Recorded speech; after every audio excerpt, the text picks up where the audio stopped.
Crazy football weeks, Spanish লিগের কথা বলি, ইংলিশ প্রিমিয়ার লিগের কথা বলি, অনেক ইনসিডেন্টস, অনেক কিছুই। তো প্রথমে বার্সেলোনা নিয়ে কথা বলি। আমরা সবাই জানি বার্সেলোনাতে রিসেন্টলি যা হচ্ছে একটা জোক হচ্ছে। সাবিকে কনভিন্স করলো, এরপরে আবার সাবিক প্রেস কনফারেন্সে কী বললো সেটার উপরে ভিত্তি করে আবার সাবিকে মোস্ট প্রবলি স্যাক করে দিবে। তো এগুলো নিয়ে অনেক ঝামেলা, অনেক কিছু চলতেছে। এরপরে বিশেষ করে এই ভিডিওতে ম্যানচেস্টার সিটি এবং পেপ গার্দিওলা এবং celebrating the great one and only European club and Liverpool সম্পর্কে কথা বলবো। তো jump into my video, start with Barcelona. Barcelona last match Rayo ভায়াকানোর সাথে খেলে এবং সেইখানে উইন করে। ফার্স্ট হাফ খুবই বাজে ছিল, মেরা ছিল, অ্যাজ ওয়েল এজ পুরো টিমটাই বাজে খেলতেছিল। সো তবুও সেখান থেকে লামিন ইয়ামালের দারুণ একটা অ্যাসিস্ট, সেখান থেকে আমাদের বুড়ো হার্ড রবার্ট লেভানডস্কির দারুণ একটা ফিনিশিং, যেটা প্রায় সময় তার কাছ থেকে মিসিং থাকে, বাট লাকিলি সে আসলে কনভার্ট করে। এবং ম্যাচের মধ্যে সবচেয়ে রিফ্রেশিংয়ের কথা যদি বলি তাহলে সেকেন্ড হাফে পেদ্রির কামব্যাকটা, অনেকদিন পরে পেদ্রির 2টা গোল বা একটা গোলের কথা যাই বলি, পেদ্রি থেকে গোল দেখা খুবই দরকার, because he is the most technical aspect of FC Barcelona. আপনি মিডের কথা বলেন, ফ্রন্টের কথা বলেন, ব্যাকের কথা বলেন, বাট সবচেয়ে টেকনিক্যাল আসপেক্টের কথা যদি বলি তাহলে পেদ্রি ইজ দেয়ার। তার থেকে 2টা গোল এবং সেকেন্ড হাফের খেলা ওভারঅল বার্সেলোনার আরও ভালো ছিল এবং বার্সেলোনা সেকেন্ড স্পটটা সিকিউর করে। বার্সেলোনা অ্যাটলিস্ট সুপার কুপার জিততে পারুক আর না পারুক, সুপার কুপার খেলার জন্য কোয়ালিফাই করে সেখান থেকে obviously Barcelona will make some money. এবং এই ফাইন্যান্সিয়াল ক্রাইসিসের ভিতরে এই ধরনের ছোটো ছোটো জায়গায় বার্সেলোনা ক্যাশিং করতে পারতেছে, সেটাই বড় জিনিস।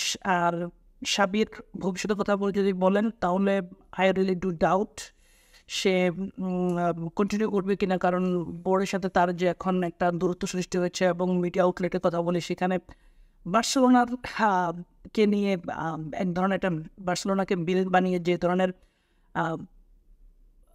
সাজানো হচ্ছে, এবং Barcelona always one of those club যেখানে মিডিয়া ভিকটিম হয়। এবং বার্সেলোনা সারপ্রাইজিংলি মিডিয়া আউটলেটের ওইখানের অ্যাগেনস্টে না গিয়ে ওই ধরনের মতো বিহেভ করে। এবং সবচেয়ে রিয়েক্টিভ ফ্যান বেস যদি বলি, বা বার্সেলোনার রিসেন্ট টাইমে যেসব ম্যানেজমেন্ট আসতেছে, যেখান থেকে আমাদের স্পোর্টিং ডাইরেক্টরের কথা বলি বা আমাদের প্রেসিডেন্টের কথা বলি, ওরা ওই ধরনের রিয়েকশন আনেই দেখায়। তো মোরলেস ফ্যান বেস বা ক্লাব সাফার করে। সো এখন ইংলিশ প্রিমিয়ার লিগের কথা আসি। ইংলিশ প্রিমিয়ার লিগের কথা কী বলবো আসলে, ম্যানচেস্টার সিটি ফোরপিট করে ফেলেছে। লাস্ট 7 বছরের ভিতরে 6বার ইংলিশ প্রিমিয়ার লিগের শিরোপা জিতেছে। মানে এই ক্লাবটা কি করতেছে, something so dominating that English premier লিগে বা ইংলিশ ফুটবল হিস্ট্রিতে কেউ আগে দেখে নাই।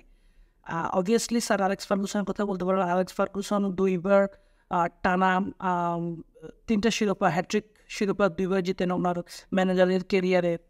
বাট 4টা শিরোপা একসাথে টানা বছর জেতা, which is really really amazing. এবং আপনি দেখেন ম্যানচেস্টার সিটি এমন জায়গায় বেঞ্চমার্ক ক্রিয়েট করেছে যে ওদের নিজেদেরকে ওই পরিমাণ সাকসেস রেপ্লিকেট করতে সহসা কষ্ট হতে পড়তে হয়। এবং প্লেয়ারের কথা বলি বা স্কোয়াড রোটেশনের কথা বলতে পারি, বা প্লেয়ারদেরকে সবসময় মোটিভেট করা to win for everything, to go for everything, এই জিনিসটা রিয়েলি অ্যামেজিং। আপনি সিটির টাকা অ্যাসপেক্টে দেখবেন বা অনেক কিছুই বলবেন, বাট সিটি যে সাকসেস রেপ্লিকেট করতেছে বারবার, সেটা অ্যামেজিং। আপনি বলতে পারেন সিটি 115টা চার্জেস আদালতে আছে, সেইগুলা প্রমাণ হলে কি হবে। But apart from all those things, টাকা মোটামুটি সবাই খরচ করতেছে, বাট ওইটাকে সঠিক পন্থায় ক্যাশ ইন করে কীভাবে প্লেয়ারগুলোকে ইউজ করা যায় এবং স্কোয়াডটাকে কীভাবে সাফল করা হয় season after season, that is so amazing. যার জন্য ম্যানচেস্টার সিটি রিসেন্ট টাইমে এত সফল। এবং যে বেঞ্চমার্কটা ওরা সেট করেছে লাস্ট 2 বছরের কথা যদি বলি, এই বছর আপনি যদি আর্সেনালের কথা বলেন, আর্টেটার কথা বলেন, আর্সেনাল তাদের হিস্ট্রির পিএন হিস্ট্রির one of the best season কাটানোর পরেও জিততে পারে না। আসলে ম্যানচেস্টার সিটি বা পেপ গার্ডিওলার কথা বলেন, বেঞ্চমার্ক এত উপরে সেট করেছে যে আপনি 3-4টা ম্যাচ হারলেই লিগ ফসকে যাবে, এই ধরনের একটা চিন্তা ভাবনা আপনাকে সবসময় থাকতে হয়। বাট বিজ্ঞ দুষ্টু আর্টেটা শেষ পর্যন্ত লাস্ট ডে পর্যন্ত ম্যানচেস্টার সিটির অ্যাগেনস্টে টো গিয়ে 2 পয়েন্টসের ব্যবধানে হারা, এবং মোস্ট প্রবাবলি 89 ওদের ইতিহাসের one of the best highest rating in terms of gaining points. এবং ইনভিজিবল সিজনের কথা যদি বলি, তখন ওরা মোস্ট প্রবাবলি 90 আশেপাশে ছিল, বাট 89 অলমোস্ট 90 আর কি করতে পারে একটা ক্লাব।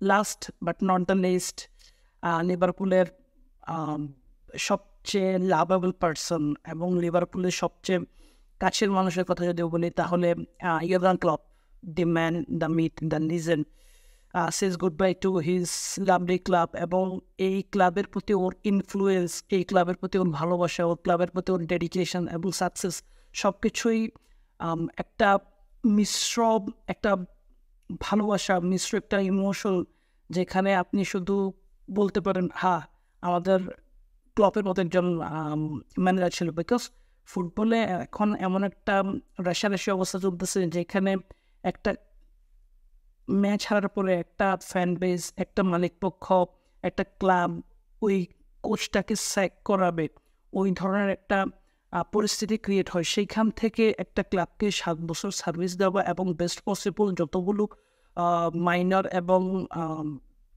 মেজর শিরোপা জেতার থাকে সব কিছুই জিতেছে, এবং তার থেকে সব কিছু ছাপিয়ে ম্যানেজমেন্ট একটা ক্লাবের সব কিছুতে ভূমিকা রাখা এবং সর্বোপরি ফ্যান বেজের ভালোবাসাটা আদায় করে নেওয়া, যেটা এই সময়ে রিসেন্ট টাইমে ক্লব থেকে বেটার আর কেউ করতে পারে কিনা আমার সন্দেহ আছে। Not even Pep Guardiola. Because Germany থেকে এসে ইংল্যান্ডে ফুটবল নিজের আইডিওলজি প্রতিষ্ঠা করা, সেইখান থেকে একটা ফ্যান বেজের মন জয় করা, এবং আস্তে আস্তে করে লিমিটেড বাজেটের ভিতরে সব কিছু উইন করা যায়। ওর ফেয়ারওয়েলের ভিডিওটা যদি দেখেন, আপনি বুঝতে পারবেন একটা ফ্যান বেস কী পরিমাণ ওকে ভালোবাসে এবং সেই ক্লাবটাকে কীভাবে অন করে। অলদো আমরা 2টা এক্সিট দেখি, জুয়েল ম্যাটিপ এবং তিয়াগো আলকান্তারাও এই মৌসুম, মানে এই ম্যাচের পরে এই মৌসুমে লিভ করতেছে। So crazy night for football, crazy days for football, এবং সিজন শেষ হয়ে যাচ্ছে, অনেক প্রাপ্তি অনেক অপ্রাপ্তি সব কিছুই থাকবে। সো বাট বল ফর অলের সাথে থাকবেন।